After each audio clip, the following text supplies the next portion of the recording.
teman-teman semua, kita akan mulai tepat waktu pada hari ini. Sebelumnya terima kasih untuk kehadirannya untuk acara Sikoran malam ini.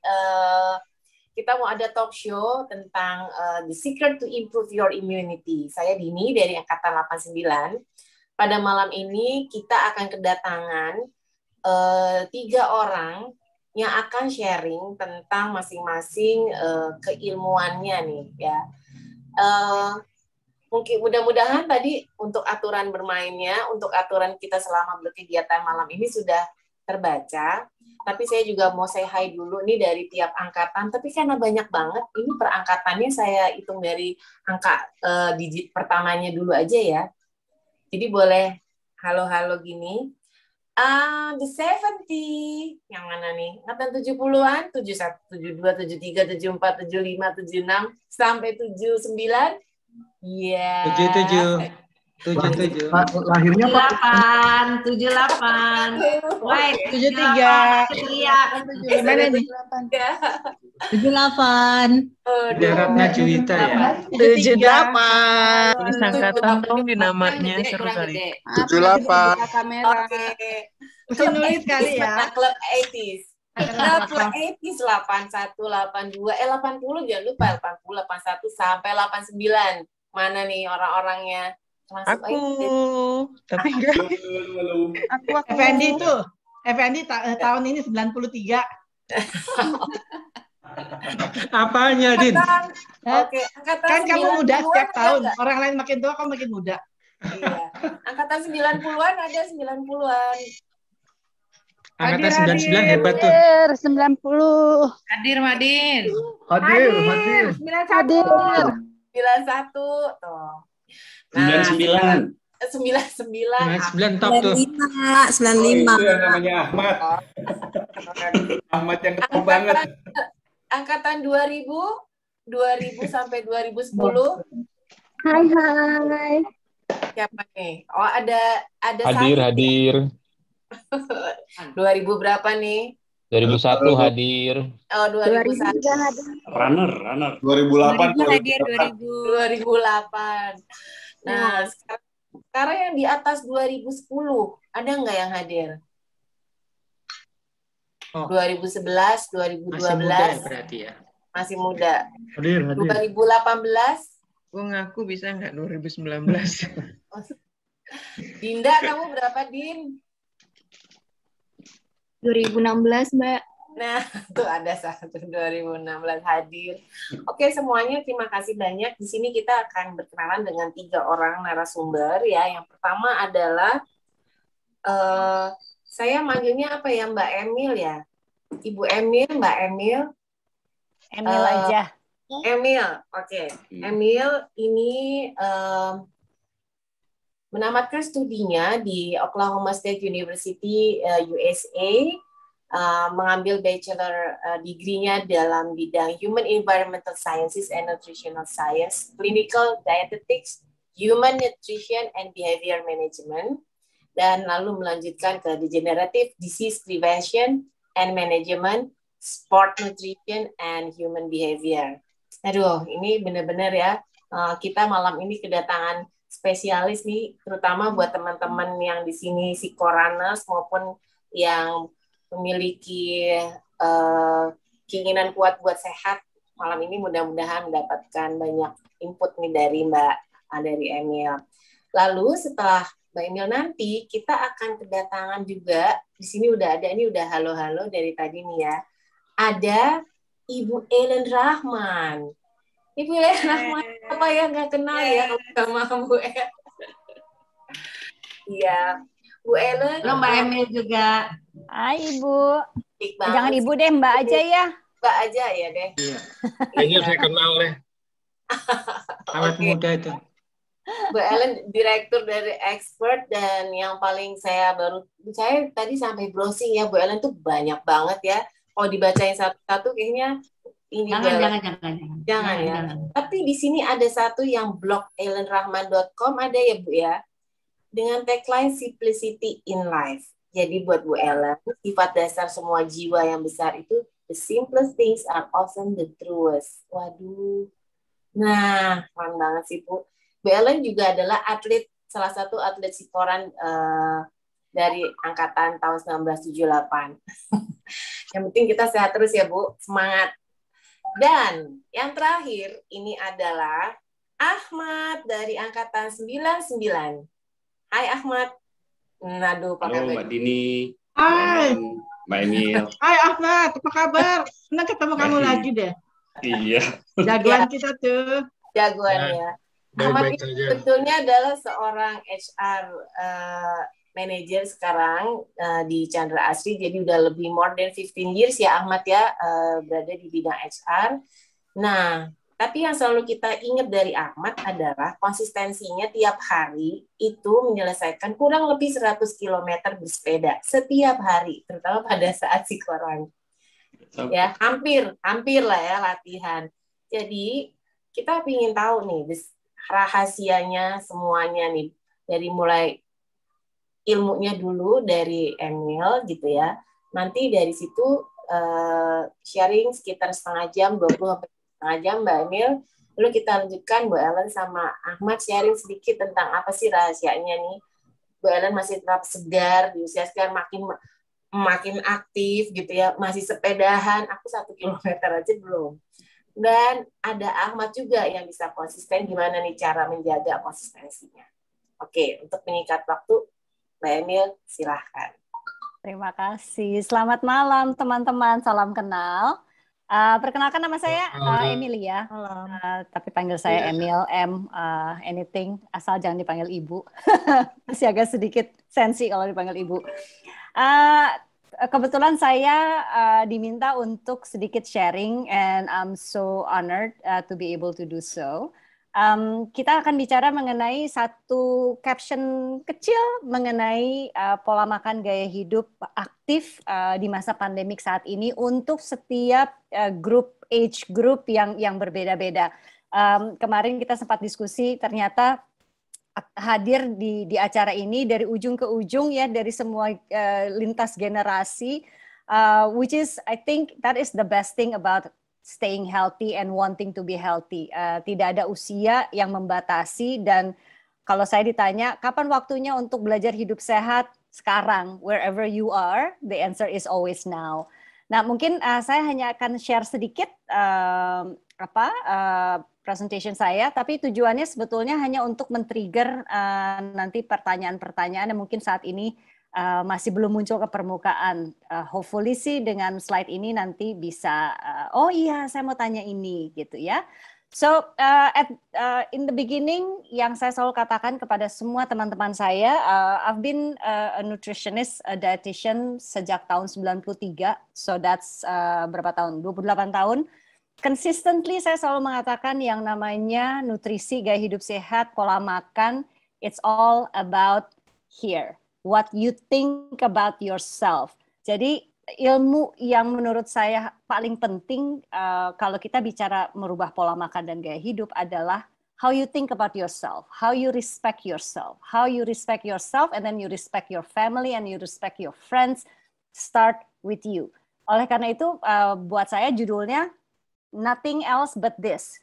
You have to be in charge with your health. Bukan karena lingkungan, bukan karena disuruh orang, but it's because I want to be healthy. So again, kuncinya adalah take charge. Nah, when you take charge of who you are and what you want to be, the next step is very important buat saya, yaitu belajar untuk mengetahui how do I do this properly. Karena yang saya melihat sekarang yang membuat saya sedih adalah banyak orang yang ingin merubah pola makan dan gaya hidup, tetapi mereka tidak mempunyai guideline, sehingga yang terjadi adalah they actually do something yang menyakiti dirinya, sehingga sehatnya tidak tercapai, kekecewaan, putus asa yang muncul ke permukaan. So let's see what is our situation. Okay. Saya sejak pandemi ini, I have lost 5 of my friends. Dari kalangan yang berbeda-beda, dengan usia yang berbeda-beda, poinnya, why is it like this? Kenapa sih kita kalah gitu ya? Well, dari awal memang virus is always beyond our reach. Artinya gini, sampai kapanpun kita tidak akan pernah bisa mengerti dan tidak akan pernah bisa mengalahkan virus. Tetapi yang kita bisa lakukan adalah how do we strategize. Nah, kita dibenturkan dengan virus baru yang we don't know. Virus yang begitu pintar bermutasi, virus yang menyerang organ tubuh berbeda-beda. And believe me, virus ini it's actually really amazing. Kenapa? Biasanya virus hanya attack satu organ tubuh spesifik. Virus ini, it attacks everything. So again, how do we live with this new situation? Nah, saya selalu percaya bahwa yang namanya hidup dengan virus, bakteri, parasit, jamur, the only defense buat kita adalah you have to be healthy. Okay? Nah, there's no other way. Yes, ada proses harus menjaga distance, personal distancing, harus jaga kesehatan, harus segala macam, cuci tangan, tidak keluar rumah. Whatever it is, kita bisa melakukan 1001, tapi satu hal yang kalau kita tidak akan lakukan 1001 itu tidak akan ada artinya, which is how do I increase my immune system? Nah, kalau kita bicara immune system, again, kita bicara mengenai apa yang kita masukkan ke dalam tubuh dan bagaimana kita membantu tubuh kita untuk recover every single day to be a better physical self. Jadi, gimana sih caranya kita meningkatkan daya tahan tubuh kita, tapi meningkatkan daya tahan tubuh kita dengan cara yang sustainable, yang bisa kita lanjutkan. Ini juga satu hal yang saya perhatikan. Gaya hidup sehat is not a trend. It's not a trend. Kalau tren itu kan setelah beberapa saat hilang, ganti lagi dengan tren baru. This is not a trend. This is us. This is lifestyle. It's as if saya seorang perempuan. Sampai kapanpun saya akan menjadi seorang perempuan. That is healthy lifestyle. Ya, jadi hidup sehat itu bukan sebuah tren yang bisa dirubah-rubah. Oleh karena itu harus sustainable. Untuk membuatnya sustainable, it has to be natural. Untuk membuatnya natural, it has to be step by step. So, kalau kita lihat immune system, how we actually improve immune system, ada banyak titik sebetulnya. Kita harus perhatikan juga gaya hidup kita. Merokokkah, konsumsi alkohol seperti apa, but let's not discuss that. Kita nggak punya waktu untuk discuss itu. Saya hanya akan mendiscuss yang ada di dalam kotak yang merah putus-putus. Yes, definitely saya akan bicara mengenai makanan. I love food. The only reason saya menjadi seorang ahli gizi adalah karena saya suka makan. I do not want to live like my grandmother, my grandfather, karena saya ingat sekali waktu kakek saya meninggal dunia about 35 years ago. Saya bertanya, why? And then jawabannya adalah iya, karena sakit gula. Kamu punya bakat loh nak, sakit gula, makanya kamu nanti kalau udah usia 40, 50, kamu nggak boleh makan ini, nggak boleh makan ini, nggak boleh makan ini. And I said to myself, no. Saya sangat suka donat. For as long as I can live, I still have to want to eat my donut gitu ya. Jadi I love my food. Oleh karena itu saya berpikir there must be a strategy bagaimana caranya kita bisa enjoy makanan kita, tapi kita tidak harus mengorbankan atau harus tidak berpikir bahwa suatu saat nanti saya harus merubah pola makan saya. So that's the reason kenapa saya jadi ahli gizi. I will talk about exercise, obviously. Exercise ini sangat-sangat super penting. Kenapa? Satu hal yang dilakukan atau yang disebabkan oleh kita melakukan aktivitas olahraga adalah meningkatkan core temperatur. Core temperatur itu penting sekali untuk membunuh atau mengalahkan virus, bakteri, jamur, parasit yang masuk dalam tubuh kita. That is a self-defense mechanism. Kenapa kita demam kalau kena virus atau kena bakteri? Demam itu sebetulnya adalah self-mekanismenya kita. Kenapa? Dengan temperatur sedikit tinggi, virus, bakteri, jamur, parasit, they will die. So, yes, menaikkan sedikit core temperatur dengan aktivitas olahraga adalah super important. Nah, sekali lagi, I need to make you understand bahwa olahraga itu spektrumnya luas sekali. Jalan pagi is olahraga. Ironman is olahraga. It's a different level of olahraga. Yang sekarang saya lihat di masyarakat kita adalah yang tidak pernah olahraga, tiba-tiba mau naik sepeda 100 kilo. Beli sepedanya mahal. Pengen, udah gitu kan, kita kan punya jiwa kompetitif gitu ya. Yang lain ngebut, kita harus ngebut. Padahal we're not ready for it. Berapa kali saya harus dihadapi dengan situasi di mana ada seseorang naik sepeda, collapse di jalan, and pass away as just like that. What is it? There must be something wrong. Yes, a lot of things that is wrong. Karena kita tidak mencoba mengerti apakah tubuh saya siap untuk melakukan apa. Istirahat, tidur, definitely. Oh my goodness. I think dari 3 aspek hidup sehat, makan, olahraga, tidur yang selalu dianggap sepele. Dan alasannya selalu sama. No, I'm too busy. I have a project. Whatever it is. Saya single mother, waktu punya anak kecil, kerja juga. I always said to myself, no, I have to limit my sleep. Kenapa? Gue harus bantuin anak gue buat PR. Besok dia ada ujian, tapi besok juga ada meeting, you know. So many excuses untuk kita tidak tidur. Kita akan bicara mengenai tidur sedikit. Definitely 3 hal ini akan membantu kita kepada kotak yang keempat, which is ideal body weight. Kita akan bicara mengenai berat badan yang ideal.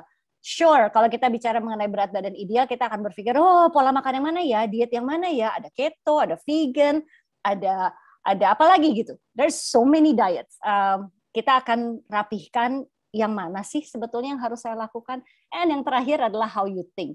I am 100% believer in terms of what you are, what you think. If you think, you are. That is so true.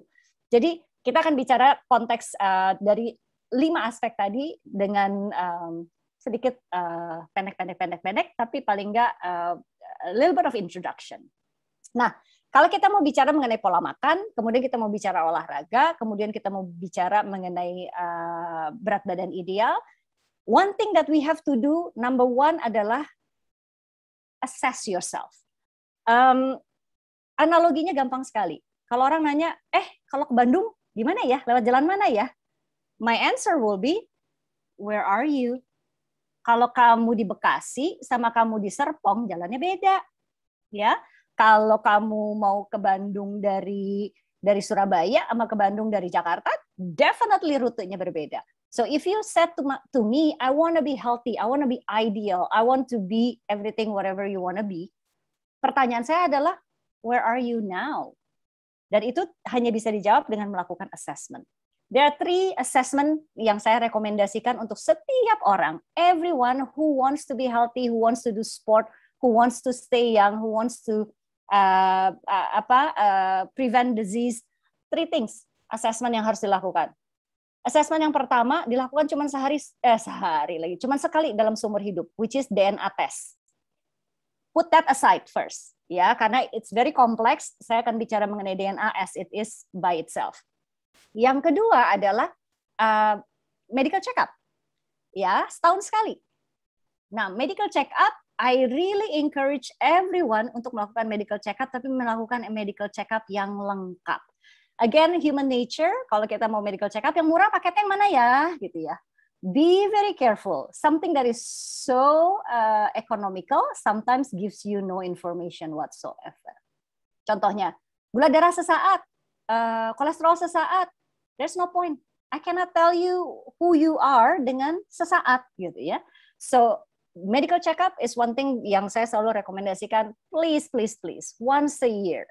Hadiah ulang tahun deh buat diri sendiri. That's how I do it. My birthday present to myself adalah medical check-up. Kenapa? Because I want to live my life to the fullest, happy, and eating all my food. That's it. Ya, so medical check-up. So yang ketiga adalah body komposisi. Nah, body komposisi ini mungkin akan sedikit lebih targeted untuk mereka yang ingin physically improve. Artinya apa? Saya mau nurunin persen body fat dong, saya mau naikin lean muscle mass dong, saya ingin punya endurance dong yang lebih bagus. So that's body composition. Tapi itu adalah assessment yang harus kita lakukan. Without that assessment, kita akan jalan aimlessly, kita nggak tahu di mana, terus mau menuju ke satu tempat. How in the world you can do that? Nggak mungkin. So assessment buat saya adalah super critical. Nah, kalau kita bicara berat badan ideal, sometimes again kita sangat suka membandingkan diri kita dengan orang lain. Oh, si ibu itu gila.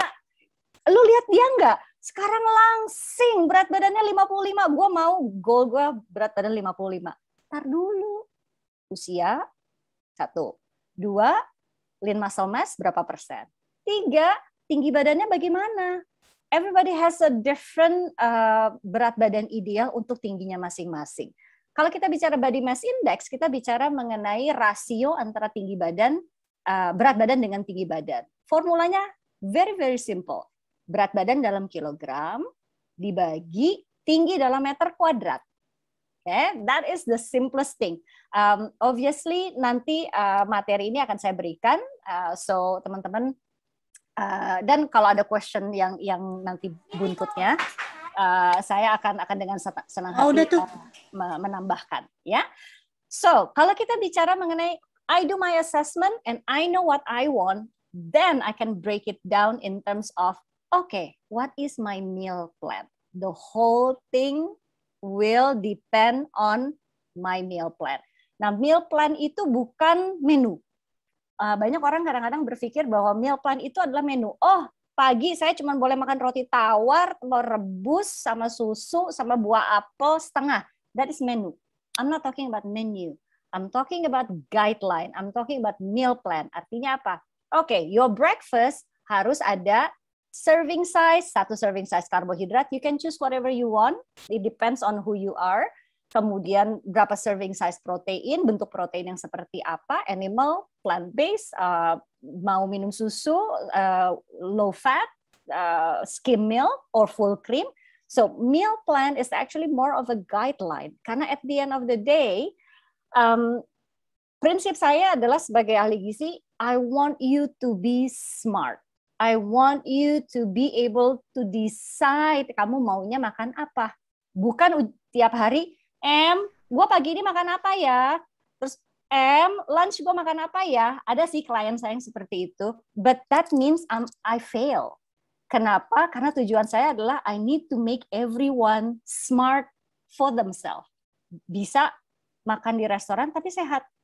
Banyak orang nanya gini, emangnya bisa makan sehat di restoran Padang? Jawabannya definitely can. Kakek saya orang Padang. I love makanan Padang. Bisa nggak sih makan sehat di McDonald's? Jawabannya bisa.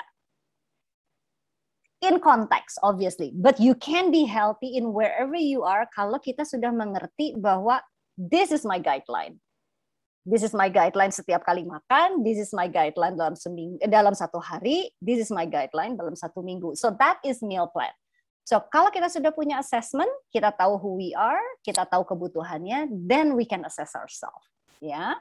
Nah, the definition of being healthy adalah ini. Health is a state of a complete physical, mental, social well-being, and not merely the absence of disease. Jadi kadang-kadang orang suka salah kaprah. Oh, dia nggak sakit berarti sehat. No. Sekedar tidak sakit, it's not healthy. Healthy means not only kita nggak sakit, tapi mentally, physically, immune system way up here. That is healthy. And that is the definition of being healthy dari WHO sejak tahun 48. Jadi, yes, it's a mental, it's a complete package, bukan cuman sekedar saya belum sakit. Nah, how do I know? Untuk bisa sehat itu kan banyak nih faktornya. Pola makan, asupan kalori, kalaupun makan suplementasi, what kind of supplementation, kemudian jam tidur, olahraganya bagaimana, tekanan darah, HbA1c, kolesterol, those are komponen dari hidup sehat. Nah, this is so much fun. Waktu saya menyiapkan ini, I'm like, oh my God, this is so much fun. Let's see, whoever we are, ya, cari generasinya sendiri-sendiri. Oke. Whichever you are, apakah Anda yang di sebelah kanan, ataukah yang di sebelah kiri, atau ada di sebelah di tengah tapi agak miring-miring ke kiri atau miring ke kanan, whichever you are. Kita lihat kalori. And by the way, disclaimer.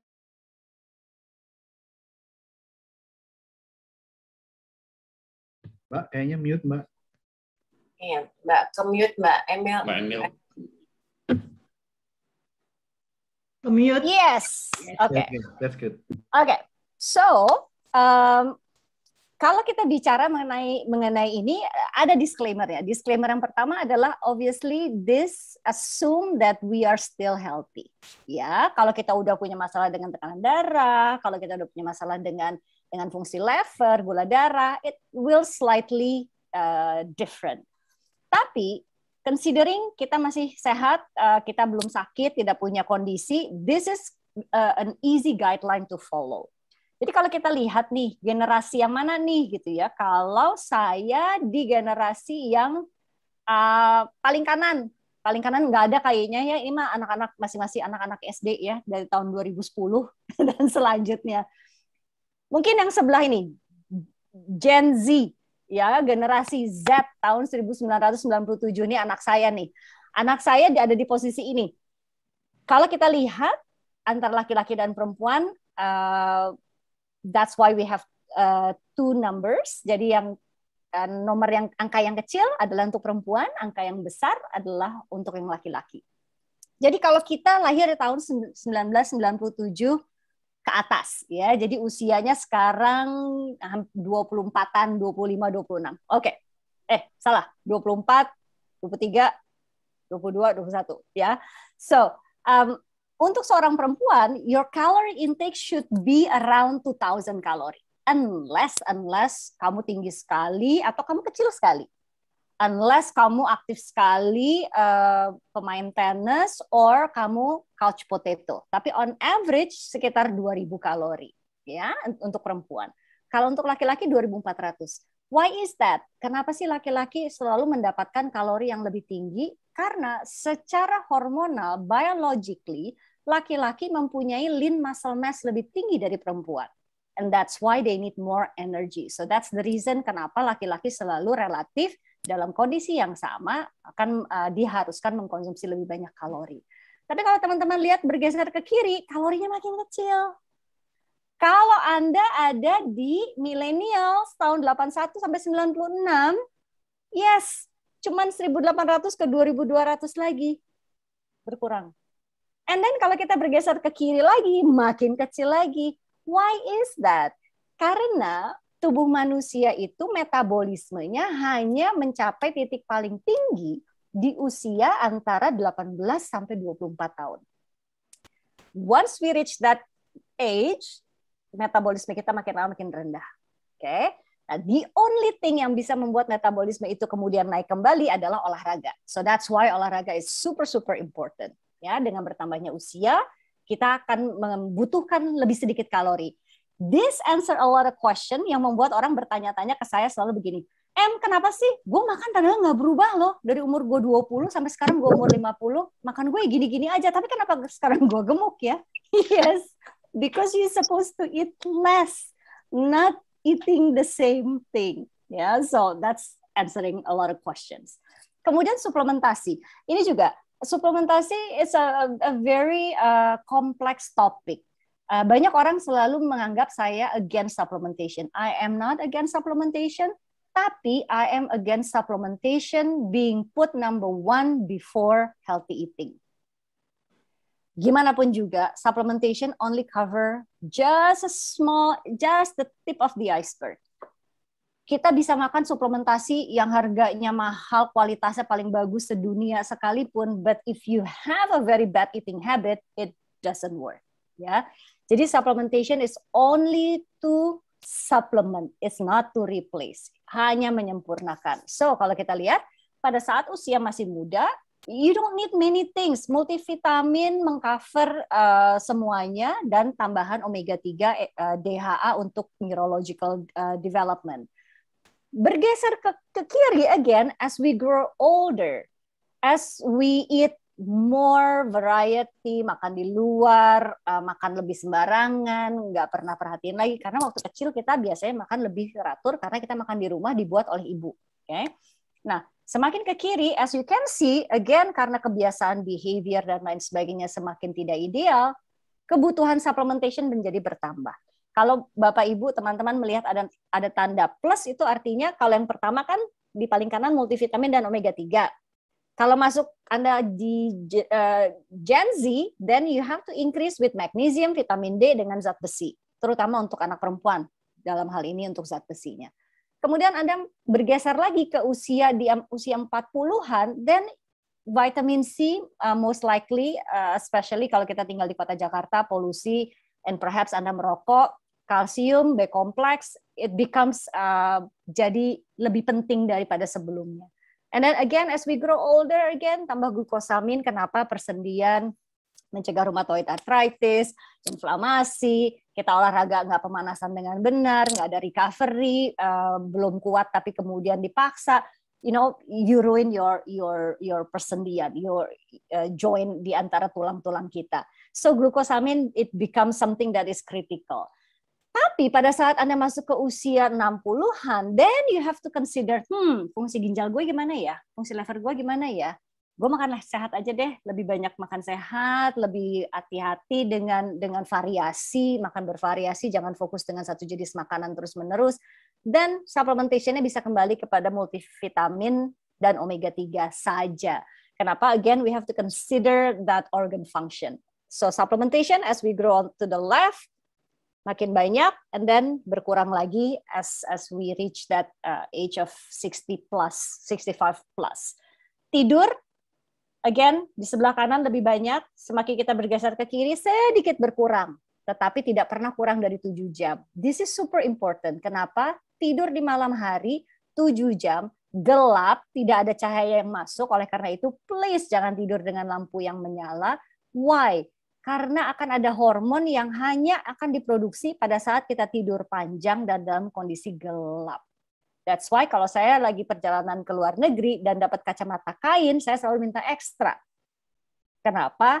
Because sometimes I use that also if I need to sleep at the office or if I need to sleep during the day, karena untuk catch up, nggak boleh ada cahaya yang masuk. Ya, karena kalau cahayanya tembus masuk, syaraf penglihatan kita melihat masih ada cahaya, they won't release some of the hormones yang tujuannya adalah untuk recovery.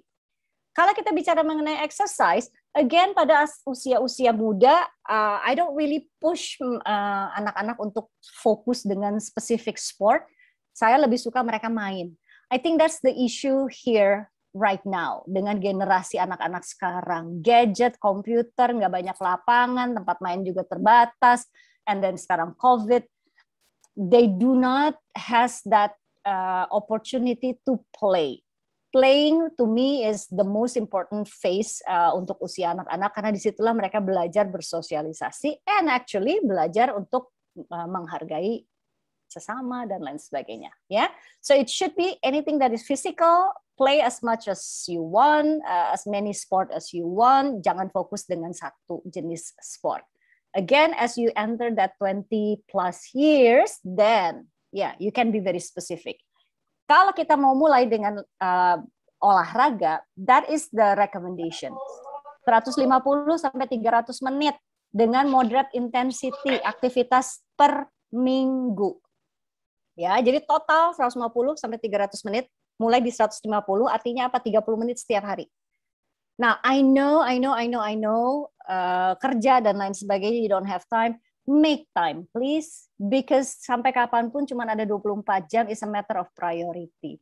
Wake up 30 minutes earlier, that can gives you that 30 minutes, gitu ya. Jadi, please 30 menit dimulai, dan kita bisa pelan-pelan sampai ke 300 menit. Obviously, tidak sesimpel itu.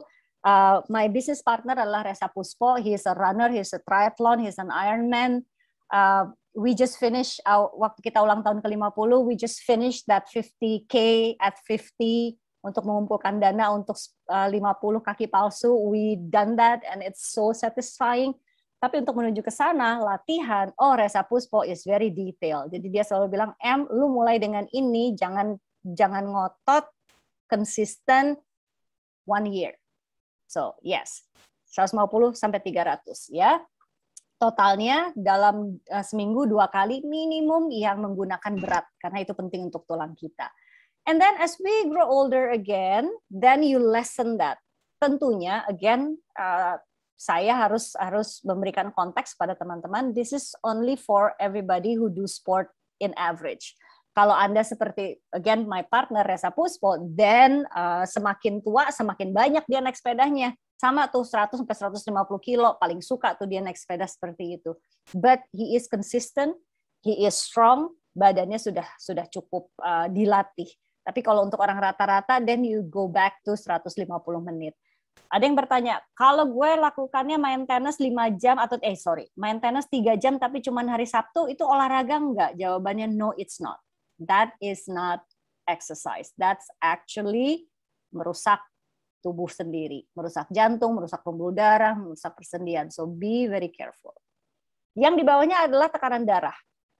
Again, semakin kita ke kiri, ya ketentuannya jadi 120 sampai 70.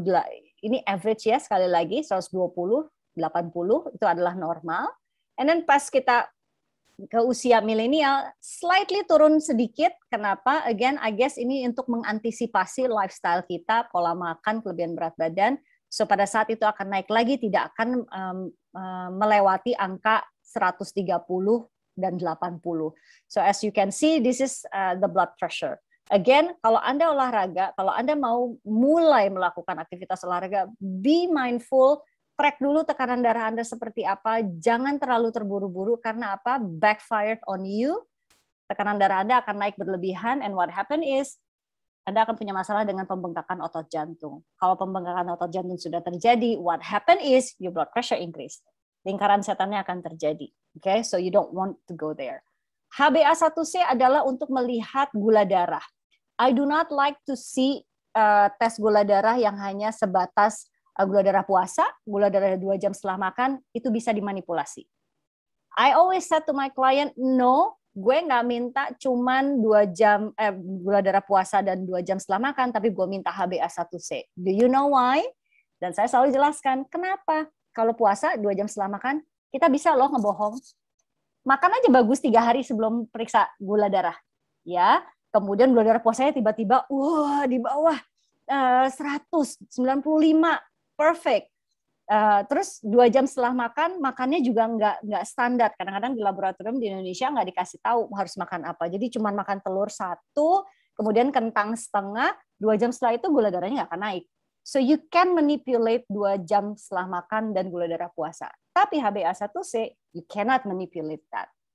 Apa sih HbA1c? HbA1c adalah gula darah, average gula darah Anda selama 3 bulan terakhir.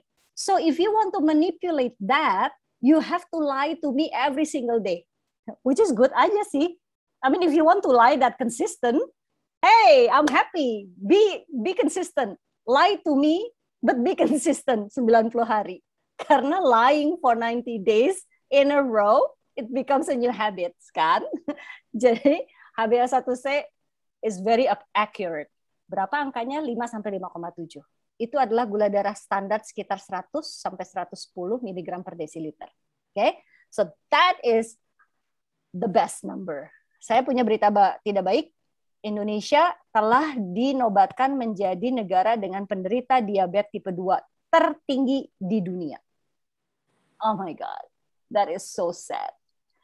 Sad kenapa? Karena diabetes punya predikat di dunia medis sebagai ibu dari segala penyakit. Meaning what? You only need one disease to open the door to all of the disease. Dari diabetes tipe 2, gula darah tinggi, Anda akan dapat high blood pressure, Anda akan dapat gagal ginjal, Anda akan dapat high blood pressure, obviously, Anda akan dapat kardiovaskular, Anda akan dapat masalah neurological, you have all that. So, oh my goodness, please be mindful about your blood sugar. Dan yang terakhir adalah kolesterol. Nah, kolesterol juga jangan cuma happy dengan total kolesterol di bawah 200 ya. That doesn't mean a thing. Kita harus lihat rasionya. Total dengan HDL, LDL dengan HDL. Perbandingannya. Jadi jangan cuma dilihat angka, oh angka ini ada bintangnya nih. Waduh, total gue di atas 200 nih M. Makan obat nurunin kolesterol. Saya selalu bilang, no. Jangan dulu. Lihat dulu HDL-nya. Kadang-kadang ada total kolesterol yang tinggi karena HDL-nya tinggi. And this is the benefit of sport. Sport is one of the things that can increase your HDL. So, that's the reason why we have to do sport. Ya. Jadi, kadang-kadang total kolesterol itu tinggi karena HDL-nya tinggi, that's fine, that's good. Ya, jadi yang dilihat adalah bukan angka as it is, but we have to see the ratio. So kalau kita lihat dari lifespan hidupnya seorang manusia di usia-usia, yes, standarisasi untuk what we call to be healthy is slightly different. Dan apa yang harus dilakukan, it's slightly different. Ada pergerakannya. Okay? Lagi. Yes. Yes. Okay. This is my last one. Okay? So at the end of the day, this is what you need to eat. Berapa sih berapa banyaknya? Again, nggak usah dicatat. Nanti ini saya bisa kirimkan. Yang pertama adalah yang di atas ini adalah omega 3, antiinflamasi. Anda yang mau olahraga, lindungi persendian Anda dengan omega 3.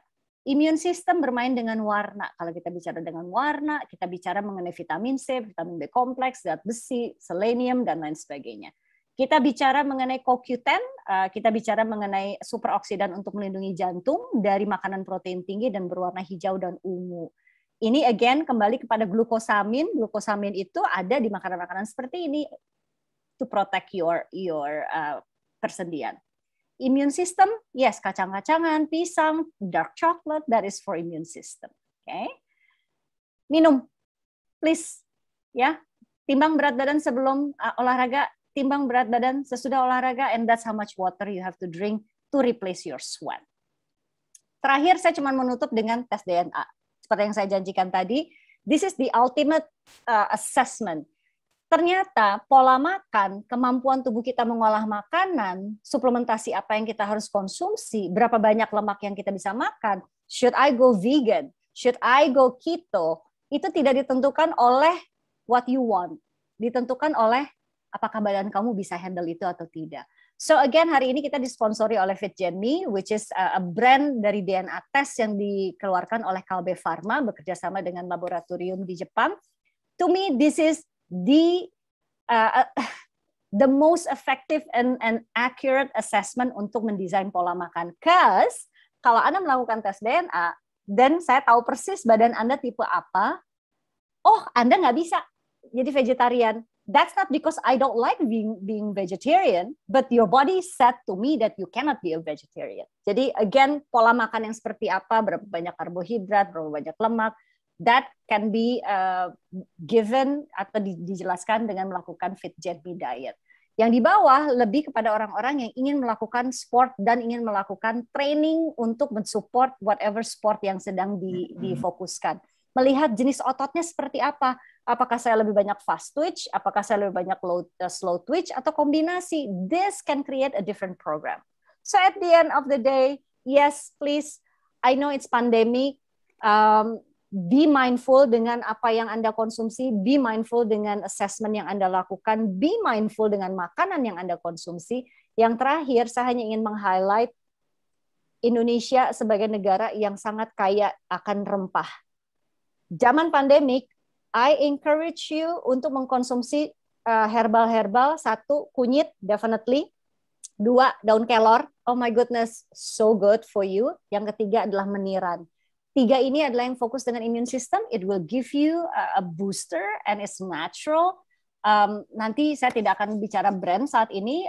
Obviously kalau Anda ingin tahu produk herbal apa yang saya konsumsi, I will let you know. Dan yang terakhir di bawah adalah if you like acar, go enjoy your acar, eat your yogurt, eat your kimchi. Kenapa? Probiotic is where immune system begins. So obviously I'm going very fast, tapi poinnya adalah, you know what?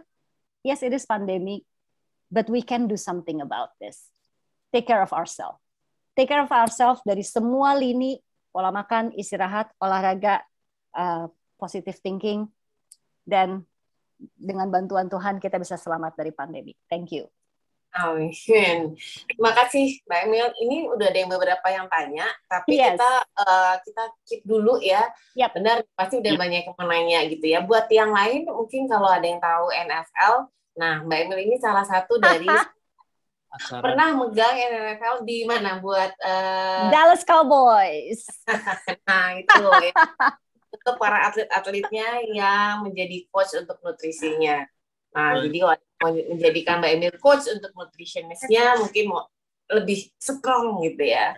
Oke. Nah, sekarang sebelum kita mulai sesi tanya jawab, ini ada 2 orang dulu dari Mbak Ellen dan Ahmad. Mungkin share sedikit saja sebentar sebelum kita akan sesi tanya jawab tentang bagaimana selama ini pola untuk menuju sehatnya Bu Ellen dan juga Ahmad. Kita langsung aja. Mbak Ellen, silakan. Yes. Assalamualaikum warahmatullahi wabarakatuh. Salam sejahtera buat kita semua, bapak-bapak dan ibu-ibu. Nomor 1 saya ingin. Waalaikumsalam. Gimana? Oke. Pertama-tama saya ingin mengkoreksi istilah atlet. I'm not an athlete at all. Kenapa? Saya bisa jawab kenapa. Ya. Tadinya kita menuduh Ahmad, ini dia nih yang atlet nih, Ahmad 99. Ternyata nanti ya sesudah nanti dia ngomong, baru ketahuan dia juga bukan atlet. Keren kan kita ini? Psikologi emang keren, ya. Nah, kenapa saya bilang saya bukan atlet? 1, dari kecil saya tuh clumsy. Saya tuh kebot dan saya tidak bisa main kasti. Dan setiap main kasti saya nangis. Sampai saya dilatih oleh abang-abang saya untuk memukul bola kasti itu dari sisi yang lain karena saya kebotnya itu. Jadi dari kecil saya I hate olahraga, ya. Kemudian setelah kerenan dikit belajar golf. Orang demi kesopanan mereka diam aja, dan saya kalau jalan kalau main golf itu mereka cuman buang muka aja. Karena saya selalu bolanya tuh kemana-mana. Jadi memang saya juga kemudian saya meng-give up golf. Kapan saya mulai olahraga beneran? Itu disebabkan karena saya pernah melakukan diet. Bukan keto ya, diet apa sih itu namanya dulu? Aku lupa namanya. Pokoknya diet yang selama 10 hari dan tiba-tiba saya agak kurus dan kemudian teman saya Donna, anak buah saya ya sebetulnya menyarankan saya untuk meng-hire seorang PT. Sejak itu saya berolahraga bersama PT di dalam rumah gitu. Dan kemudian anak saya kebetulan membuka satu play park yang ada wall climbing-nya. Dan sejak itu saya wall climbing, bapak-bapak, ibu-ibu sekalian. Dan I enjoyed it sampai akhirnya saya pergi ke Italia kebetulan dan saya mengalami kecelakaan dan PCL saya putus. Jadi otot yang ada di dalam dengkul yang menyambung, yang menjaga kestabilan dengkul itu putus. Sehingga akhirnya saya oleh dokter saya cuman dibilang boleh jalan atau naik sepeda. Sejak itu saya memang naik sepeda. Nah, kenapa saya naik sepeda dan saya jalan teratur setiap hari? Karena prinsipnya saya kepengen hidup panjang dan healthy. Kalau misalnya hidup saya panjang umur, tetapi saya nggak healthy, saya susah. Dan saya suka makan, dan saat sekarang saya masih tergolong obes. Karena itu saya akan menjadi pasiennya Emil sesudah ini. Jangan khawatir Emil, you cannot go anywhere. Akan ku kejar terus. Tapi saya pribadi punya prinsip gitu loh. Saya merasa bahwa dari PT saya itu saya belajar bahwa muscle itu penting sekali. Karena kata orang juga muscle itu juga menyebabkan daya tahan kita kuat. Karenanya sampai hari ini kalau ditanya kebiasaan saya, pagi-pagi itu setelah sholat saya plank. Cuman 30 detik. Sesudah itu saya sit up. Setelah sit up dan beberapa latihan untuk mengecilkan tummy saya yang gendut ini, ya. Kemudian saya dumbbell. Dumbbell itu untuk menguatkan otot bahu dan punggung saya. Lalu karena saya tahu bahwa muscle di dalam diri saya, misalnya kayak paru-paru dan jantung itu tidak bisa dilatih pakai latihan olahraga, jadi saya menyimpulkan bahwa paru-paru saya, muscle paru-paru saya juga mesti dilatih. Karena itu saya cikong selama 10 menit tiap hari. Lalu saya naik sepeda karena saya pikir muscle jantung saya mesti dilatih. Gitu aja sih. Itu adalah komunikasi saya dengan diri saya sendiri gitu. Nah, si koran, apa yang istimewa dari si koran ini? competitiveness. Biasanya saya melakukan kebiasaan-kebiasaan ini tanpa kompetisi sama sekali. Tapi tiba-tiba ada kebersamaan, kekompakan, dan angkatan 78 ini benar-benar asik. Mereka boleh dibilang kita itu yang aktif, yang paling tua di antara psikologi, tapi kita sama sekali tidak kalah. Namun kenyataannya kalau di jumlah-jumlah kita masih kalah sama si Ahmad. Di jumlah-jumlah sekali kayak gimana pun ya. Kemarin itu saya naik sepeda, tiba-tiba, Mbak, lu paling tinggi lu dapat angka. Si Ahmad belum naik sepeda, begitu si Ahmad naik sepeda juga kita putus.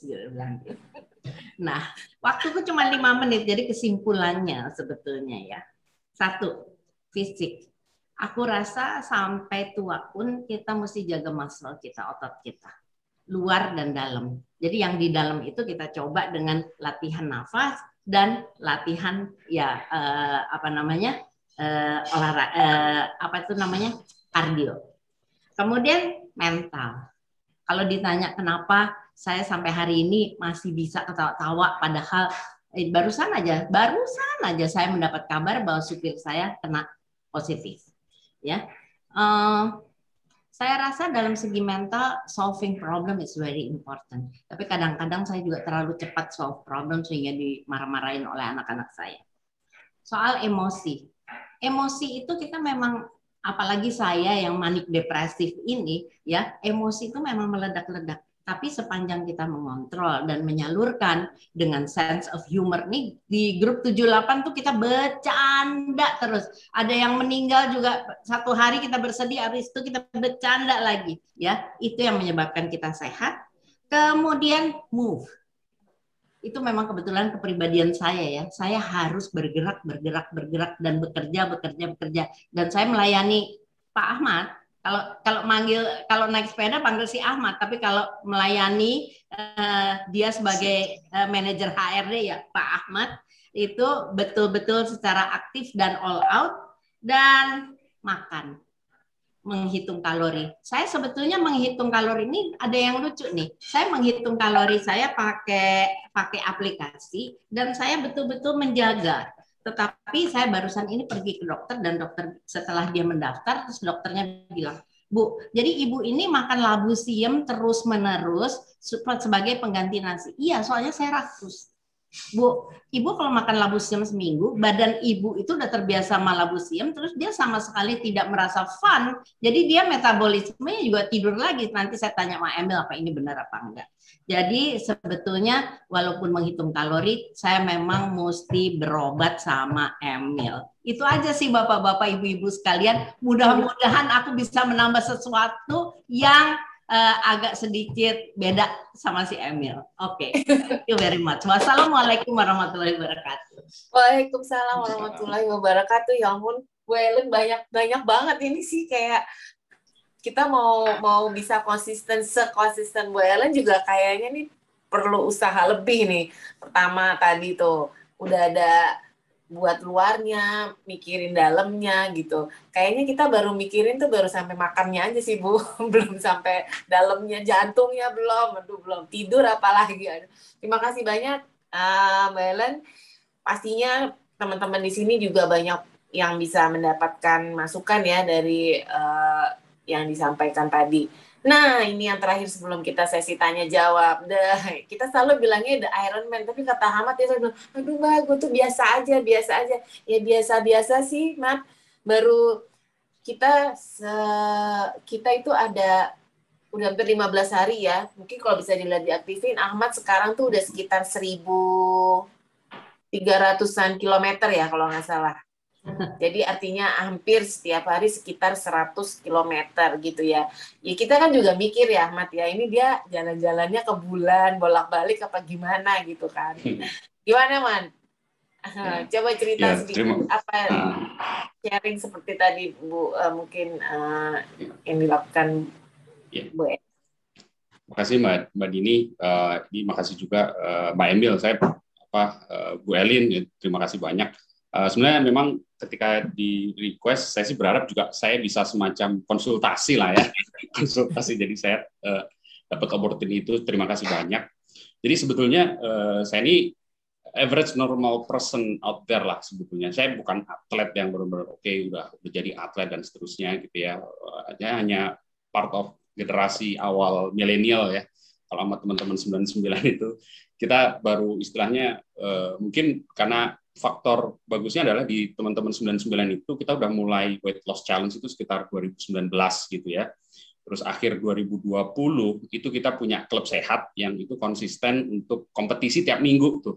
Kompetisi tiap minggu, lama-lamaan exercise dan seterusnya gitu ya. Terus ada juga klub goes. Klub goes Maret jadi konsisten tuh. Tiap minggu itu selalu pergi kecuali 2 minggu terakhir gara-gara COVID-nya meninggi gitu ya. Jadi saya terbantu oleh komunitas itu ya untuk mencoba istilahnya lebih sehat gitu. Beberapa tahun yang lalu sempat ya olahraga, member fitness dan seterusnya, tapi sebenarnya nggak terlalu konsisten. Nah, ketika 2020 ini awal-awal Januari barulah saya lebih mulai konsisten gitu, terutama sepeda gitu. Ya oke lah, ya saya sebenarnya produk pandemi, sepeda produk pandemi sebetulnya. Jadi ya mirip dengan average people di luar sana gitu.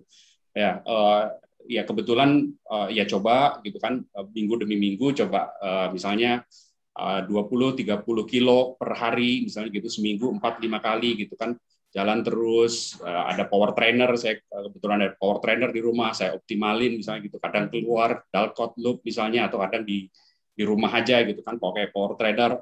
Dan memang saya pakai power trainer terutama waktu itu karena puasa ya, jadi mau puasa, jadi saya pengen tetap olahraga saat puasa, terutama di malam ya, misalnya habis tarawih misalnya gitu. Nah, awal-awal mulai olahraga kebetulan memang pas saya pernah ke dokter jantung, pernah konsultasi gitu ya, saya worry juga sebetulnya. Kalau kata istilahnya Mbak Emil tadi kan ada di mana kita sekarang gitu kan, saya sempat worry gitu, apalagi udah hampir setahun nggak medical check up nih gara-gara COVID nih, udah sempat tertunda gitu kan.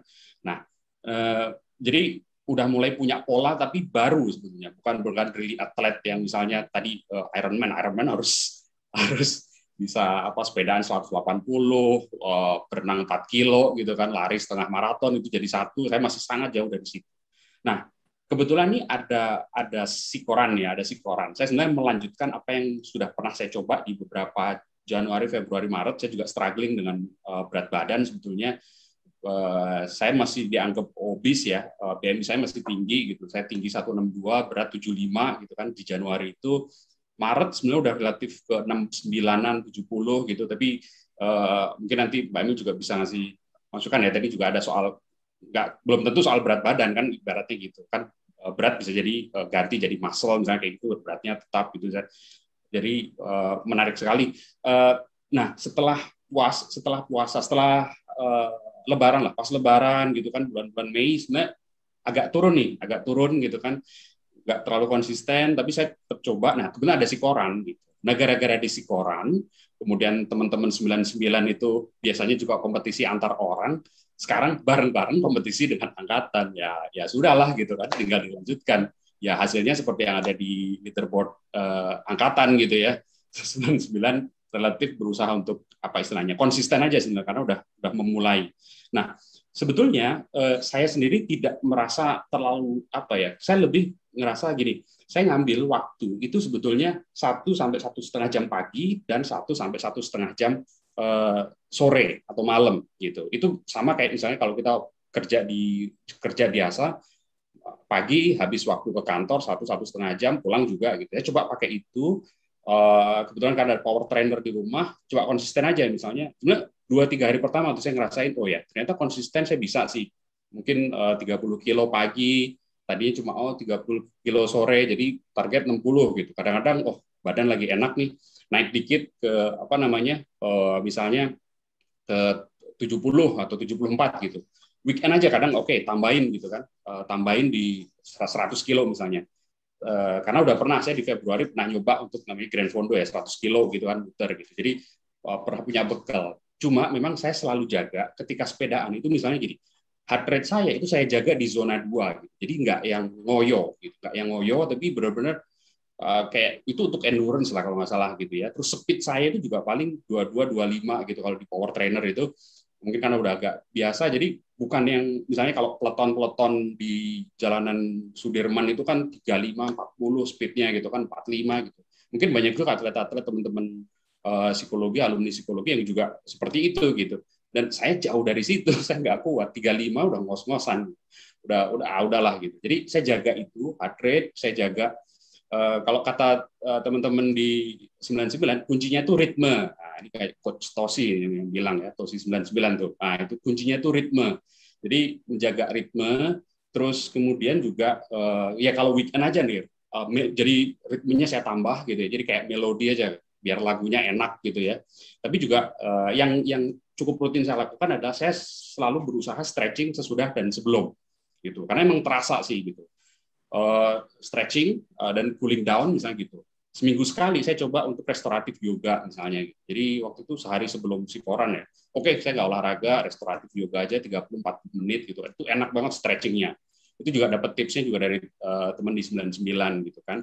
Terus ya memang punya target ya, maksudnya ya saya pengennya nanti ada semacam, nggak harus jadi atlet yang wah gitu ya, tapi lebih kayak misalnya ikut Audax lah nanti mungkin kalau tahun depan udah nggak terlalu corona misalnya sekian ratus kilo sepedaan gitu. Tapi saya juga pengen tadi bagus banget sih dapat insight banyak dari Mbak Emil ya soal limit, soal bagaimana body bereaksi. Saya juga ngelihat sebenarnya ketika seminggu pertama, 2 minggu pertama saya juga sambil ngetes sih badan saya bereaksi kayak gimana, seberapa saya fatigue dan seterusnya. Itu saya coba jaga bener gitu, karena makanan saya coba usahain jaga. Untungnya adalah saya masih di fase pengen defisit kalori ya, karena pengen nurunin berat badan gitu ya. Jadi 2 minggu pertama itu ngerasa, semoga nih bakarnya bakar lemak nih dengan heart rate segitu dan seterusnya. Jadi makanan dan istirahat memang saya coba disiplin banget tuh, 7 jam. Jadi bener-bener jam 9 kalau udah bisa udah siap mapan, tidur lah gitu sampai subuh baru bangun lagi gitu. Itu benar-benar. Dan ya kadang saya ya mungkin ngelihat ke jam misalnya gitu, karena untuk ngelihat sebenarnya istirahat saya cukup apa enggak. Dan saya berusaha untuk ini power nap di siang hari gitu, 7 menit gitu, 7-10 menit itu benar-benar saya coba lakuin. Kalau di Sikoran ini tiap hari, benar-benar tiap hari saya power nap gitu, meskipun kadang cuma nggak benar-benar ini ya, cuma 3 menit, kadang merem doang gitu ya. Pokoknya berusaha gitu, karena itu nggak tahu, ini saya coba cari-cari referensinya, sebenarnya cukup membantu gitu, badan jadi fresh gitu. Nah sebenarnya itu aja sih yang beberapa yang saya coba lakukan ya, meskipun tentu saya merasa penasaran sih sebetulnya dengan ya mungkin nanti konsultasi dengan Mbak Emil tadi ya soal bagaimana sebetulnya limit gitu kan, limit karena saya 60-70 kilo average, apalagi seminggu terakhir ini mungkin saya 2 minggu pertama saya ngerasa reaksi badan bagus gitu kan, saya bisa naik steady gitu. Tapi beberapa hari terakhir saya ngerasa wah ini kok jadi mulai kerasa fatigue gitu ya, kerasa fatigue. Jadi kayak 60 kilo kadang udah capek misalkan gitu ya. Jadi pengen tahu sih reaksi badan saya dan limitnya itu kayak gimana dan kapan harus benar-benar misalnya berarti saya harus stop dulu nih gitu. Saya pernah satu waktu malamnya itu saya kurang tidur gitu. Pagi saya udah nggak sepedaan sama sekali gitu. Saya benar-benar ini saya worry nih kalau saya paksain. Nah itu saya menarik nih, semoga nanti bisa jadi case study gitu ya. Dan juga tadi menarik sekali soal asupan dan seterusnya gitu ya. Dan mungkin yang pengen saya coba lakuin sebetulnya nanti untuk facing down ya, facing down, karena memang sebetulnya kan di atlet, bukan di atlet atau di siapapun yang misalnya lagi ikut event dan seterusnya itu kan misalnya ada fase preparation, fase eventnya, dan fase setelah event lah kira-kira. Dan saya pengennya sebetulnya nggak terlalu nanti jomplang gitu ya, tapi sustainable gitu, bisa long termnya itu mungkin ya nggak sekarang kayak Sikoran setiap hari coba 60 kilo minimal gitu ya, tapi normalnya berapa gitu, atau bagaimana facing down untuk nanti bisa sustainable gitu. Itu aja sih mungkin sedikit sharing ya, dan juga bertanya lah kira-kira dengan para ahlinya di sini. Itu saja mungkin Mbak Dini. Terima kasih banyak. Oke, terima kasih banyak Ahmad. Jadi kalau dari gua sharing para pemain deh, kalau nggak atlet peserta dari Sikoran ini, salah satunya itu adalah konsistensi ya, dan keinginan kayak untuk mencoba lagi gitu, dan juga dukungan teman itu ternyata juga pengaruh ya. Kalau tadi Mbak Ellen bilang, aduh angkatan 78 tuh seru banget, ngedukung banget gitu ya, kita bikin hitung-hitungan gitu ya, kompetitif. Dan kalau Ahmad bilang, iya nih soalnya angkatan 99 emang selalu ada yang nyorakin gitu ya, ibaratnya emang udah ada timnya sendiri gitu. Ternyata memang benar kalau dari situ fungsi dari dukungan sosial itu juga penting ya untuk konsistensi kita menjalankan kegiatan ini. Nah, sekarang sesi tanya jawab. Tadi udah ada beberapa penanya yang pertanyaannya ada di chat. Kita memang ada di chat, dan sekarang untuk 4 pertanyaan pertama saya sudah serahkan ke Emil. Mungkin kita coba dulu. Emil silakan. Nanti juga kalau ada yang pertanyaan yang lain bisa langsung ke chat aja. Nanti dari tim publikasi yang akan menyampaikan. Silakan. Yes, oke. Ini 4 pertanyaan yang udah masuk. Pertama dari Daru. Kalau yoga berapa kali dalam seminggu? It depends on what kind of yoga. Kalau kita bicara yoga, standar yoga itu bisa kita masukkan ke dalam kategori cardio. Ya, it increase your heart rate. Tapi ada yang namanya power yoga. Power yoga is actually using a lot of your body weight. Jadi itu bisa masuk dalam kategori weight training. So kalau saya pencinta yoga, my favorite is power yoga. Jadi yang saya lakukan adalah dari 150 sampai 300 itu 3 hari dalam 1 minggu saya fokus dengan lari karena itu kardio saya. Kemudian 2 harinya saya fokus dengan power yoga. So kalau dikombinasi dengan kardio yang lain 2 kali seminggu yoga, that's good enough. Tapi kalau hanya yoga dan hanya basic yoga, saya rekomendasi sih actually setiap hari 30 menit. Or at least every other day. Jadi Senin, Rabu, Jumat, Minggu. Senin, Rabu, Jumat, Minggu. Kenapa? Karena dengan frekuensi seperti itu, badan kita akan melihat ini sebagai this is my new 24-hour cycle in terms of aktivitas. Sehingga metabolisme kita juga bisa ikut naik. Ya, jadi pertanyaan pertama, kalau yoga berapa kali? At least 3 kali dalam 1 minggu, but if you can do it more often, then it's better. Ya. Kemudian yang kedua dari Pak Effendi Ibnu. Numpang tanya, kalau sulit tidur dapat 7-8 jam, apakah bisa diganti dengan tidur siang 1-2 jam? Jawabannya bisa, but not tapi nilainya tidak 10. Jadi gini, kenapa harus 7-8 jam? Pasti teman-teman sudah sering dengar yang namanya rapid eye movement, deep sleep.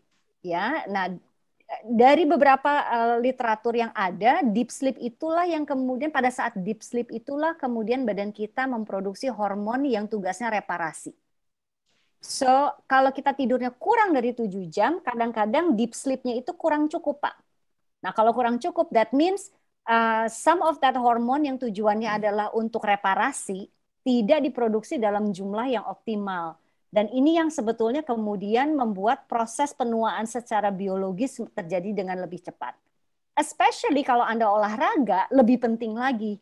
Tadi sempat kesinggung tuh, kenapa ya kok saya fatigue? That is what we call overreaching. Artinya you over-exercise, you don't get enough recovery. Dan ini bisa backfire, kenapa? Injury akan lebih mudah terjadi. Ya, satu-satunya injury prevention menurut saya adalah selain memperbaiki asupan makanan adalah recovery. If you cannot do recovery, don't do exercise. Saya cukup strict dengan atlet saya. Kalau atlet saya setiap hari pagi bangun, saya tanya, kamu dari skala ini ada di mana posisinya? Nggak bisa ngebohong, karena kalau ngebohong akan ketahuan dari performance. Ya, hukumannya lebih parah lagi. Jadi selalu jujur. Dia dari skala 1 sampai 10, kamu di mana? Kalau di bawah 7, saya nggak kasih dia olahraga pagi harinya. Something happen. Kenapa lu main handphone, nyalain lampu, nonton Netflix, what? Ya, so be very careful. Jadi bisa aja Pak, kalau Bapak nggak dapat, ya, tapi kemudian 1-2 jam di siesta, kalau tidurnya 7-8 jam nilainya 10, kalau kurang dari itu plus tidur siang mungkin nilainya 7, but not so bad. Ya, dibandingkan tidak ya, ada kompensasinya. Kemudian pertanyaan yang ketiga dari Juliana Pitupulu.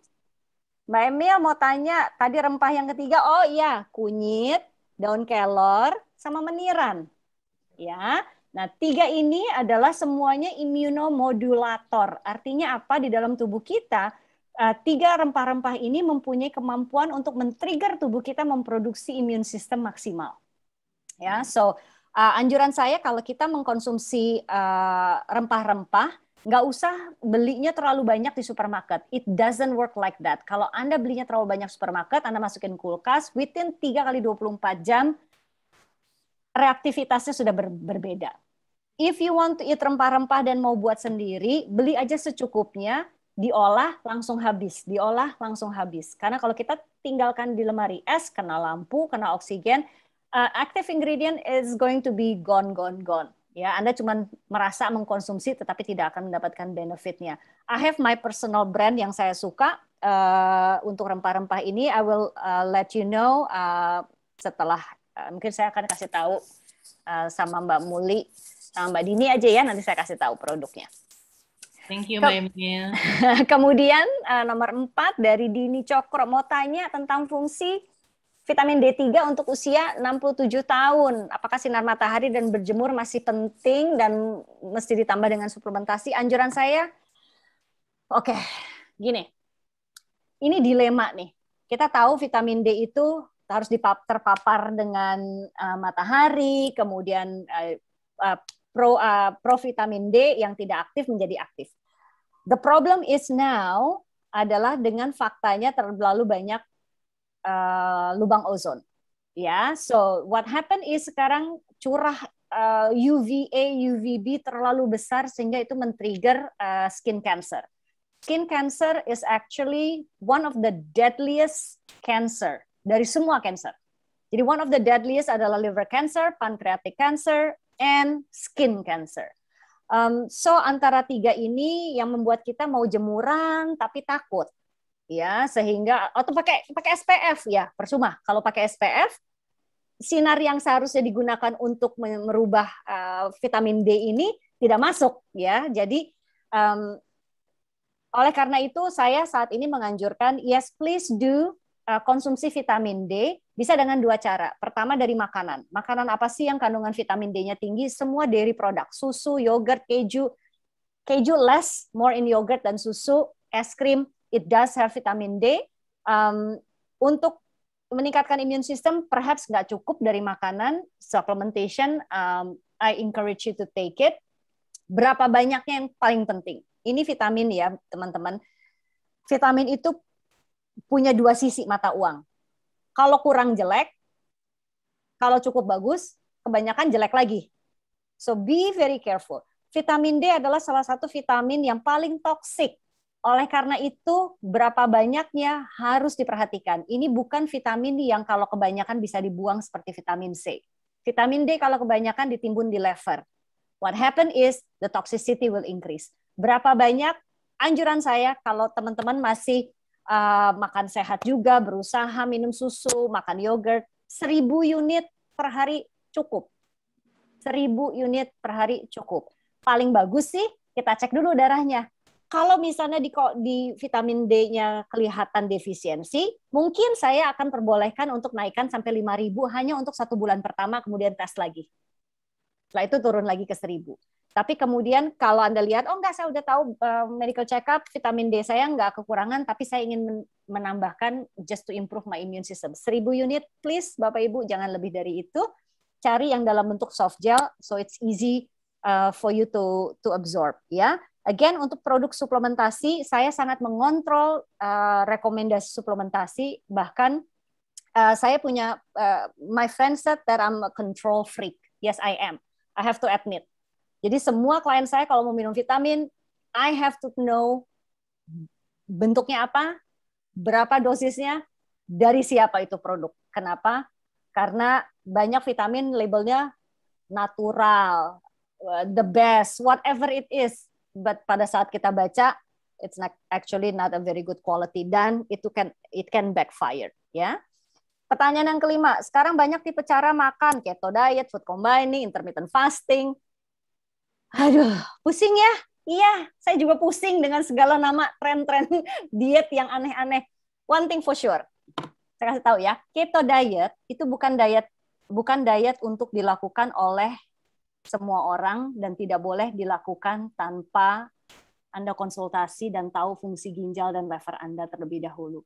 We are human being, kodrat kita adalah omnivora. We eat everything. Keto diet mengatakan, oh karbohidrat dikurangi ya. Come on.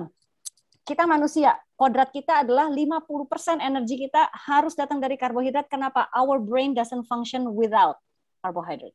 Kalau Bapak Ibu perhatikan teman-teman yang low carbohydrate diet di atas jam 12 siang diajak ngomong susah mudengnya. Ya, why? Karena ini neurotransmitter, energi yang masuk ke sini, it has to be from sugar. Like it or not, we cannot change that. Yang kita bisa lakukan adalah dari mana datangnya. Kalau karbohidratnya nasi putih, roti putih, makan bubur, nasi uduk, kue lupis, lapis legit, dan diabetes mellitus. Ya. Tapi kalau yang lain, then roti gandum, makan buah-buahan, makan sayur-sayuran, that's fine. So keto is not for everyone. Be very careful kalau mau melakukan keto. Perhatikan fungsi ginjal dan fungsi liver dilakukan dengan benar. Keto diet is not a high fat diet, it's a clean fat diet. Gue nggak makan sate kambing, yang gue makan gajinya aja. That is not keto. That is killing yourself. Keto is I eat healthy fat. Makan alpukat, makan kacang-kacangan. That is keto. Ya, be very careful. Food combining, it doesn't work. What is healthy diet is a balanced diet, which is ada karbohidrat, ada protein, ada lemak. Berapa banyak serving size, it depends on who you are. Rule of thumb, dalam satu hari, 3 kali makan karbohidrat. Pagi makan roti, siang makan nasi, malam makan kentang. Perfect. Ada 2 porsi protein hewan, ada ikan, sama ada ayam panggang, ada 2 protein nabati, ada tahu tempe, ada kacang merah. Perfect. Berapa banyak sayur? 3 serving size in one day. 1 serving size berapa banyak? Segini banyaknya. Jadi kalau Anda cuma nyolek sayur bening dengan jagung setengah, gue udah makan sayur loh hari ini. No, you don't. You have not. Ya, Anda harus makan lebih banyak.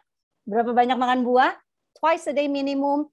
1 jeruk, 1 pisang, semangkuk pepaya. That's the rule of thumb. Tapi kalau mau lebih detail, obviously dikalkulasi dulu. Kemudian intermittent fasting. Yes, I am doing intermittent fasting for myself. 12 jam tidak makan, 12 jam makan.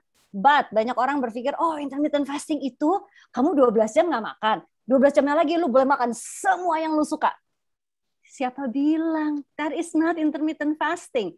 Intermittent fasting means Anda makan kalori yang Anda butuhkan within jendela permission 12 jam, 8 jam, 6 jam, yang Anda miliki, tetapi dengan pagu yang tetap sama, consistent with your meal plan. Bukan berarti gue bisa makan donat 6, kemudian cendolnya 2, kemudian ditutup dengan nasi padang ekstra otak. Enak sih, but you kill yourself again, twice. Okay? So, dan intermittent fasting, teman-teman, tidak boleh dilakukan oleh mereka yang tidak fit. Jadi kalau Anda lagi sakit, Anda lagi capek, do not do intermittent fasting. Intermittent fasting, kalau Anda lagi fit, kalau Anda sehat, kalau Anda aktif berolahraga, then you can do intermittent fasting. Oke? Okay? Kemudian, ya, itu pertanyaannya. Kemudian, dipilih aja, ada 3 pertanyaan lagi. Dipilih 3. Oke, Muli, Mbak Emil, kalau harus milih, lebih baik jaga makanan atau olahraga? Biasa, Muli itu milih-milih. Ya. Mul, sini gue jawab ya. Nggak bisa dipilih. Sekarang gini deh, lu bisa milih nggak? Tarik napas atau buang napas? Pilih salah satu. Ayo lo, nggak bisa kan? Oke, jadi makankah? Olahragakah? Tarik napas kah? Lepas napas? You know the answer. Oke, ya, emang lu milih-milih. Makanya diluruskan kembali, jadi nggak ada pilihan. Oke? Mbak Emil tanya, kalau malam hari tidur sekitar 4-5 jam, masih boleh olahraga pagi? Yes. Kalau olahraganya santai, jalan cepat, bukan lari, masuk ke tadi tuh ada zona tuh, ya, heart rate. Zona 2 masih oke, tapi nggak boleh di-push, ya. Terlebih-lebih kalau consistently 4-5 jam terus-menerus, dan ini bukan karena kebiasaan, tapi karena kondisi, misalnya lagi banyak project, lagi banyak kerjaan, I recommend 3 hari olahraga and then you rest. 3 hari olahraga and then you rest. That is the cyclus actually. Ya, naik intensitas tinggi, kemudian rest. Kemudian naik lagi sedikit, kemudian rest. Ya, harus ada recovery. Even my professional athlete has to have recovery. Kalau enggak jebol, ya. suplemen apa saja yang sebaiknya dikonsumsi tiap hari dan kapan kita perlu suplementasi untuk probiotik? Probiotik every single day. My favorite produk lokal, bentuknya kapsul, ya botolnya kecil, produk lokal, kapsul warnanya putih, satu botol isinya 10. Every single day after breakfast probiotik. Kenapa? Kalau probiotik kita kurang, flora balance di pencernaan juga tidak baik dan tidak terjaga, what happen is you will reduce your immune system. Everything begins in the gut. Everything begins di pencernaan. Oleh karena itu, yes, probiotik. Ada yang bertanya nih, brand sih, saya nggak akan mention, tapi yogurt gitu ya, yang enak itu gitu ya, yang setiap orang suka. Is that good enough for you untuk probiotik? Jawabannya no. That's not good enough. Ya, yang namanya probiotik, either you eat the capsule or tablet. Yang kedua adalah you eat your yogurt, kefir, kimchi. That is actually a good probiotik. Sama itu apa sih yang Jerman? Sauerkraut. Nah, my favorite. Itu juga adalah a very good probiotik dan seratnya tinggi. So, focus on that every single day. Kalau untuk suplementasi yang lain, it actually depends on you. Tapi buat saya, yang harus selalu dikonsumsi satu adalah DHA omega 3 dan at least paling tidak ya multivitamin yang kalau perempuan ada zat besi dan ada zincnya. Ya, that's very very important. Kemudian Mbak Emil, saya 51 tahun, suka banget jalan karena kuat. Tapi kadang tulang belakang di atas pinggang kadang sakit. Padahal katanya perjalanan membantu memperbaiki postur. Apa yang harus saya lakukan? Oke. Kalau sakit tulang belakang di atas pinggang, kalau cenderung ke arah kiri atau ke arah kanan, kemungkinan besar Anda dehidrasi. Jadi fungsi ginjalnya agak sedikit terganggu. Oke. Ya, kemudian yes, jalan membantu postur. Oke, yang kedua adalah cek sepatu. Jadi tidak boleh jalan pakai sendal, pakai selop, pakai KW. Please invest in your spine. Oke, I know punya sepatu warna-warni asik ya, enak liatnya, tapi mahal kan kalau nggak KW. Aduh, please deh. Kalau udah cedera punggungnya mahal, let me tell you, terapinya lama, nggak enak. So, at least pada saat jalan, lari, buy the shoes that recommended untuk spesifik aktivitas itu. Saya lari, saya jalan, ada 2 sepatu. Saya nggak punya hak, saya nggak punya sepatu banyak, tapi untuk lari dengan untuk jalan, I have 2 shoes. Kenapa? I'm old, I'm 50 plus. I know, yes, jalan bagus untuk postur, but kalau sepatunya salah, saya membuka kaleng yang isinya banyak uletnya. Ya, so be very careful. Oh ya, saya kurang suka minum suplemen. Baru sekarang saya minum suplemen karena COVID. Well ya, mengkonsumsi suplementasi itu sekali lagi gitu. Kalau Anda bisa menjamin I can eat healthy consistently every single day or at least most of the days in 1 week, supplementation is very minimum. Ya, tapi kalau saya boleh jujur, apakah ada orang yang bisa tidak mengkonsumsi suplementasi sama sekali? Jawabannya almost none. Karena at certain age, entah kalsiumnya, entah glukosaminnya, entah omega 3-nya, entah zat besinya, there must be something that needs to be supported.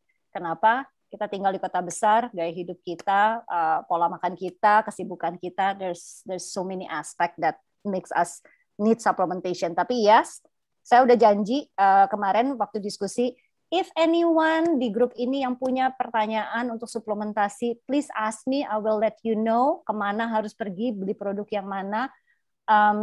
Karena jangan salah produk, senjata makan tuan nantinya. Ya, senjata makan tuan, senjata makan. Kenapa sih senjata makan tuan? Kenapa nggak senjata makan nyonya? Gitu ya, senjata makan. Anyway, jadi seksis gue. But anyway. So, let me see, ada pertanyaan lagi. Yes, sudah. Semuanya terjawab. Thank you. Sebetulnya, makasih Mbak. Sebenarnya masih ada sih 2, tapi ini terakhir aja. Lebih yang pertama tuh tadi masalah probiotik itu apakah tidak berpengaruh terhadap ginjal kalau ada orang yang punya masalah ginjal. Dan terakhir itu sebetulnya kapan waktu yang terbaik minum suplemen? That's all. Oke. Probiotik tidak akan mempengaruhi ginjal. It has nothing to do with fungsi ginjal, so don't worry dengan probiotik. Kapan waktu paling tepat untuk mengkonsumsi suplementasi? Selalu setelah habis makan. That's it. Mau makan pagi, makan siang, makan malam, but always after you eat your meals. Oke. Terima kasih banyak. Aduh, kita tepuk tangan dulu nih. Aduh, Mbak Emil, terima kasih banyak ya. Buat semua teman-teman, jadi ya sekarang udah tahu ya, biar bagaimana buat untuk gen-gen yang milenial plus gitu ya, itu probiotik dan beberapa suplemen yang lainnya tuh nanti kalau misalnya ada materi yang bisa di-share, Mbak Emil, boleh nanti saya share ke tim teman-teman dari Setuan. Keren banget semuanya, Bu Ellen, Ahmad. Terus ya berbagi cerita juga tentang kisahnya dalam menyemangati makin kuat, makin sehat. Buat teman-teman semua di sini, betulan jangan lupa yang absen-absen tadi, dan sebetulnya Memil dan yang lain kita ada door prize. Ya. Door prize kita berikan untuk ini berurutan kan ya, tim publikasinya jangan sampai saya salah jemput nih ya. Untuk 5 orang yang memberikan pertanyaan pertama, yaitu Daru. Ada nggak orangnya? Yang kedua, Pak Effendi Ibnu. Yang ketiga, Juliana Pitupulu. Keempat, Mbak Dini Cokro. Dan yang kelima nih, karena anonim nggak ada, yang dapat adalah Mbak Eka Sinta. Oke, para pemenang door prize nanti akan dihubungi oleh Dinda dari Angkatan 2016 untuk mendapatkan informasi terkait alamat dan apa yang diberikan. Kita ada Terima kasih, beberapa. Dini. Terima kasih banyak. Dapat Terima kasih hadiah banyak. senang sekali. Mbak Emilia hebat sekali, terima kasih. Oke. Wah, Mbak Dini dapat hadiah, Mbak. Iya nih, alhamdulillah. Para pembicara tentunya. Kita namanya sama ya. Ahmad, iya namanya sama-sama Betawi lagi, Mbak. Aduh, ya emang. Gak enak. Emil keren banget loh. Thank you so much ya. Oh, thank you so much Mbak Dini. Keren banget, Emil. Iya, kita akan foto bersama dulu nih karena berapa halaman ya, Dinda ya. Nggak apa-apa ya. Dan tapi sambil mengingatkan buat semuanya di sini, baik yang dari psikologi UI maupun mungkin ada yang umum juga, bahwa dari panitia Dies Natalis Fakultas Psikologi UI masih akan ada beberapa kegiatan webinar yang berkaitan dengan hasil riset. Nah, yang pertama itu akan ada dilakukan pada tanggal 10 Juli. Ini ada registration link-nya ya, webinar bit.ly/webinar resiliensi 10 Juli. Tolong diingat, ini akan menjelaskan tentang hasil riset yang dilakukan oleh teman-teman tim riset dari panitia Dies Natalis Psikologi UI. Pastikan kehadirannya supaya kita semua bisa mendapatkan ilmu dan bisa menambah wawasan lagi tentang resiliensi. Ya, oke, kita foto bersama dulu. Nanti aja deh. Iya, nanti kita akan share juga tentang webinar yang tanggal 10 Juli. Oke. Selamat malam, Ibu dan Bapak, Mbak dan Mas semua. Di sini ada 7 slide. Silakan Bapak dan Ibu untuk mengaktifkan videonya.